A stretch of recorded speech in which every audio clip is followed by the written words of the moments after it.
అప్పు బాగున్నావు అమ్మా? ఏం చేస్తున్నావు ఇప్పుడు? నేను బాగున్నాను ఆంటీ. అంటే ఆంటీ ఈ మధ్య నేను ఏది ఫ్రీగా చేయట్లేదు. నేనేం చేస్తున్నానో చెప్పాలంటే 2000 తీసుకుంటాను ఆంటీ. నేనేం చెయ్యాలనుకుంటున్నానో చెప్పాలంటే 3000 తీసుకుంటాను.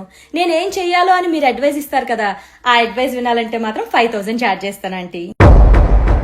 నేను లావ్ అయ్యాను, కలర్ తగ్గాను అని నాకు తెలిసిన విషయాలే మళ్ళీ నాకు చెప్పాలనుకుంటే మాత్రం 8000 ఛార్జ్ చేస్తానంటీ.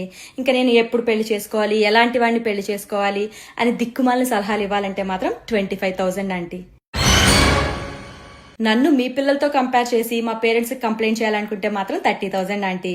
పిల్లల్ని ఎలా పెంచాలి అని మా పేరెంట్స్కి అక్కర్లేని లెక్చర్స్ ఇద్దామనుకుంటే మాత్రం 50,000 ఆంటీ. అంటే వాళ్ళు అడగరు మొహమాటం, అందుకే నేనే చెప్తున్నా. ఇంకా ఇవన్నీ కాకుండా నా శాలరీ ఎంత, నేను ఎక్కడ ఇన్వెస్ట్ చేస్తున్నాను, నా ఫ్యూచర్ ప్లాన్స్ ఏంటి, ఇవన్నీ తెలుసుకోవాలనుకుంటే మాత్రం ఒక 25,000 ఛార్జ్ చేస్తానంటీ. ఇప్పుడు చెప్పండి ఆంటీ, ఏ క్వశ్చన్ తో స్టార్ట్ చేద్దాం? నీ పర్సనల్ విషయాలు నాకెందుకమ్మా? అయినా నువ్వు తెలివైన దానివిలే, ఏం చేయాలో నీకు బాగా తెలుసు.